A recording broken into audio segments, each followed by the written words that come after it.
queer people are hated so much and so often, and I'm like, what the hell do we do? We're over here in our home just like minding our business. Like, I'm in bed. I don't know why you're bothering. Yeah, right.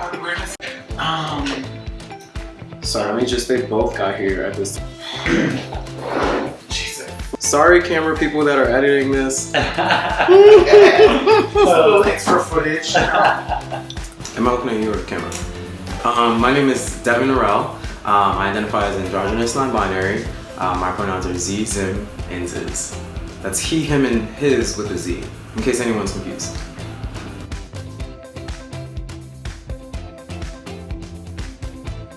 So I'm from Harlem, which is one of the, well, not the northernmost neighborhood of New York, but right above Central Park in Manhattan, New York City. Born and raised, still live in the apartment where I grew up. It's great because it's rent controlled and I don't pay a lot.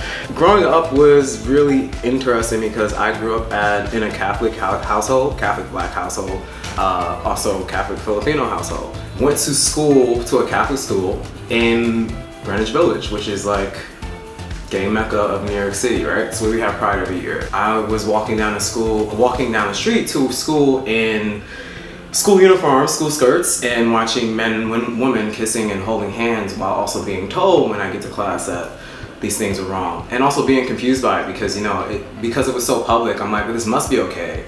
And realizing also in kindergarten and sometimes in pre-K that I had attractions to people that were the same quote-unquote sex as me. I think because I saw it so openly on the street that I felt that I could express myself, or just didn't really understand that it was wrong in a way, and so I would outwardly show affection towards other little girls. I remember at first or second grade, like literally just planting a kiss on like two girls that I had a crush on, and then being reprimanded for it. As a trans person, you know, even as just an LGBTQ person, you're always coming out multiple times in your life, right? So here I am in my youth, understanding that whatever attractions are happening in my head is wrong, or learning that it's wrong. And then also realizing that I'm not a boy.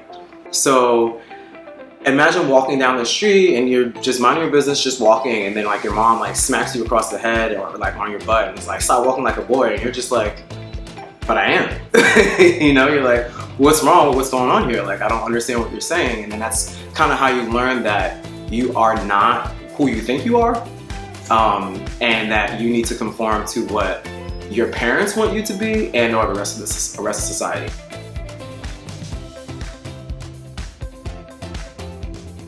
Most of the time when I explain to people how I came to understand my transness was actually that particular moment when I was being smacked across the face for walking down the street a certain way. And I might have been like 6, maybe 5 or 6. And literally just in that moment, everything just kind of hit figuratively and literally like hit me at once. Like, okay, wait, your mom is complaining about you walking like a boy, but you are a boy. What isn't matching up here? And so I took that, I internalized it, and I took that home with me, and I realized, wait, I must be like something else. Like, she must be perceiving something else that I'm not understanding. Why is she buying all these certain type of clothing for me? Why is she forcing me to wear skirts? Like, I've already told her I don't want to wear skirts. Why do I have to wear my hair a certain way? Why can't I cut my hair? Why can't I play with the boys? Why can't I play with whoever the hell I want to play with? You know, like what is she seeing that I'm not seeing? And it's as smart as children are, it's still very difficult for us to emotionally put these things together.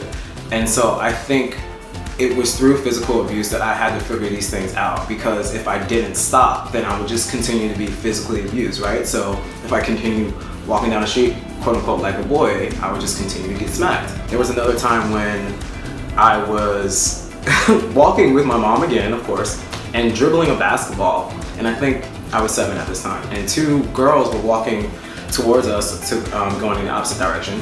And one of them said, oh, that's a little boy because she's playing with a basketball. And my mom immediately snatched the ball from me. And I'm just like, can I have my basketball back? Like, what is the issue here? And now, in that moment, I had to think again, like, oh yes, remember, like, you're in a body that that's not the body that you're perceiving, but someone is seeing little girl and that's not what you're thinking, but this is what everyone else sees, and you have to remember that. So you need to act a certain way. So for me, I think through physical abuse and through these two instances and several others like it, that's when I was just like, okay, wait. You are not who you think you are. Or rather, they see you one way, but they aren't seeing the real person.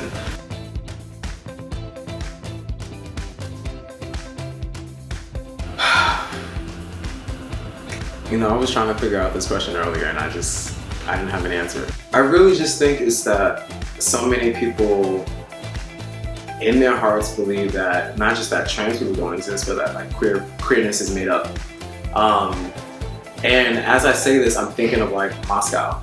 I'm thinking about all of Russia and like the anti-LGBTQ laws that they have, but it's not just Russia, it's portions of Africa.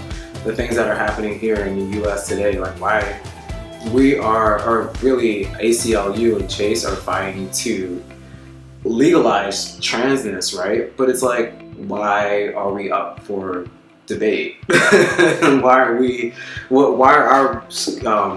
why is our existence and really our rights being disputed in like the highest court of the United States? This shouldn't be an issue.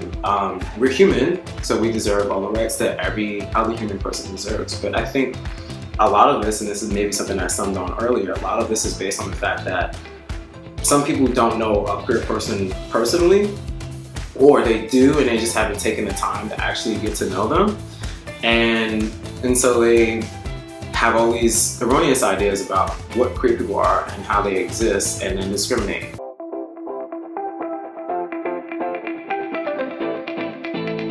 Ooh, wow. My favorite part about being me, I think I spent so much, even all the way up to like my early 20s, just like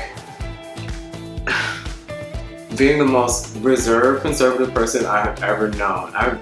I've literally changed overnight after transitioning, and I've become so much more fun and goofy, and in a way childlike. I mean, like, I pay my bills, so like, who cares if I act like a child, right? But so different from this person that lives such a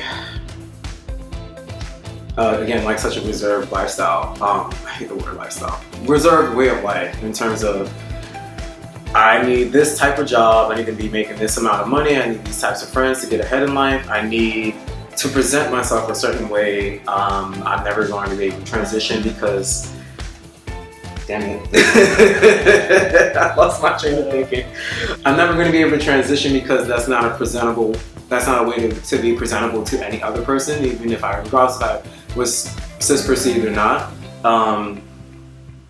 And so I really kind of cowered into myself and didn't show everyone who I was. So really, I think what I like the most about myself is just like being the goofy, childlike person that I am by nature, and just like liking to have so much fun and just hanging out with my friends and writing and reading and doing these things with other people and going golfing and just like being kind of a free spirit. I think that's what I would say.